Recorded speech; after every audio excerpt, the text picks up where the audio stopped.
మీరు ఇచ్చినటువంటి మంచి సమయాన్ని బట్టి కృపను బట్టి వందనాలు ప్రభా. నీ యొక్క చిత్తంలో ప్రభా నీకు ప్రేమించి నీ సన్నిధికి వచ్చిన ప్రతి బిడ్డను ప్రతి కుటుంబాన్ని మీరు దీవించి నటించండి.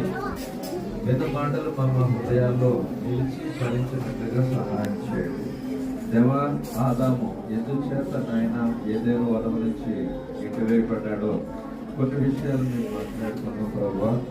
నిజమే తండ్రి నాయన తెలిసి నాయన నీకు వ్యతిరేకంగా పాపం చేస్తూ దేవుడు అనుగ్రహించి మహిమను పొందలేకపోతున్నారు అని ప్రభా నీ వాక్యంలో ఉంది.